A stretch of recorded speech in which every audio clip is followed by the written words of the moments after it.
मंडल कारा सासाराम अब सिर्फ जेल नहीं, सुधार और भविष्य निर्माण का केंद्र। आज हम आपको लेकर चल रहे हैं बिहार के रोहतास जिले के सासाराम में स्थित मंडल कारा, जहां अब जेल की तस्वीर बदलती हुई दिखाई दे रही है। यहां सिर्फ सजा नहीं बल्कि सुधार, शिक्षा और आत्मनिर्भरता की नई शुरुआत हो रही है। सामान्य तौर पर जेल का नाम सुनते ही हमारे मन में ऊंची दीवारें, लोहे की सलाखें और बंद जीवन की तस्वीर उभरती है, लेकिन सासाराम मंडल कारा में सासाराम प्रशासन इस सोच के बदले दिशा में लगातार काम कर रहा है। इस उद्देश्य से त्रैमासिक निरीक्षण कार्यक्रम के तहत जिला एवं सत्र न्यायाधीश अनुज कुमार जैन के नेतृत्व में अधिकारियों की टीम ने मंडल कारा के विस्तृत निरीक्षण किया। निरीक्षण के दौरान उप विकास आयुक्त विजय कुमार पांडे सहित विभिन्न विभागों के अधिकारी मौजूद रहे। टीम ने जेल, अस्पताल, महिला वार्ड, रसोई घर, वृद्ध वार्ड, तरुण वार्ड और सज्जाफ्ता बंदियों की वार्ड का निरीक्षण किया।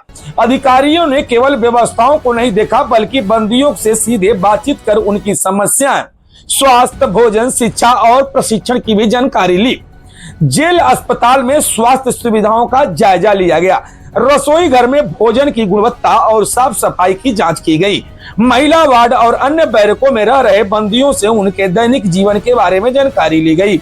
निरीक्षण का उद्देश्य यह सुनिश्चित करना था कि बंदियों को कानून के अनुसार सभी आवश्यक सुविधाएं उपलब्ध हो।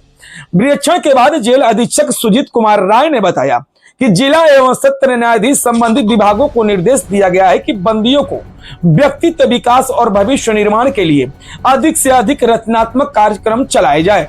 उन्होंने कहा कि जेल केवल दंड देने का स्थान नहीं बल्कि सुधार एवं पुनर्वास का भी केंद्र है। यदि किसी व्यक्ति को सही दिशा, शिक्षा और कौशल मिले तो वही समाज की मुख्य धारा को सम्मान पूर्वक वापस लौटा सकता है। पिछले 3 महीनों में मंडल कारा के कई महत्वपूर्ण प्रशिक्षण कार्यक्रम चलाए गए, जैसे बंदियों को वर्मी कंपोस्ट निर्माण का प्रशिक्षण दिया गया ताकि वे जैविक खेती से जुड़ सकें।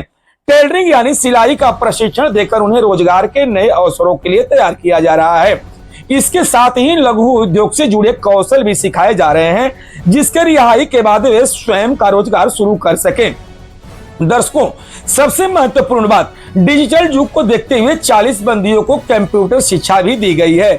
आज के समय में कंप्यूटर का ज्ञान रोजगार और आत्मनिर्भरता के लिए महत्वपूर्ण माना जाता है। यह पहल बंदियों के लिए भविष्य के नए रास्ते खोल सकती है। जेल प्रशासन ने साक्षरता अभियान भी चलाया है, जो कि 220 बंदियों को पढ़ना लिखना सिखाया गया है। शिक्षा केवल ज्ञान नहीं देती बल्कि व्यक्ति को आत्मविश्वास और सोच को भी बदलती है। यही कारण है कि शिक्षा को सुधार की सबसे मजबूत नींव माना जाता है।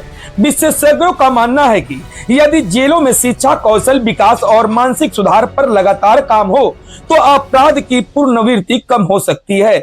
ऐसे प्रयास समाज को भी अधिक सुरक्षित और सकारात्मक दिशा देते हैं। दर्शकों, प्रशासन का लक्ष्य है कि मंडल कारा सासाराम आने वाले समय में बिहार की सर्वश्रेष्ठ सुधारात्मक जेलों में अपनी पहचान बनाए। इसके लिए शिक्षा, स्वास्थ्य, कौशल विकास और मानवाधिकार से जुड़ी सभी पहलुओं पर लगातार काम किया जा रहा है। समाज तभी आगे बढ़ता है जब सुधार का अवसर भी दिया जाए। सजा कानून का हिस्सा है, लेकिन सुधार समाज की सबसे बड़ी जिम्मेदारी है। यदि कोई व्यक्ति अपनी गलती से सीख कर नई शुरुआत करता है तो केवल उसके लिए नहीं बल्कि पूरे समाज के लिए एक सकारात्मक संदेश देता है। इसी उम्मीद के साथ सासाराम मंडल कारा का एक नई पहचान बनाने की दिशा निर्देश में आगे बढ़ रहा है। फिलहाल इस रिपोर्ट में इतना ही। कैमरामैन नीलेश कुमार सिंह के साथ मैं डीके पांडे।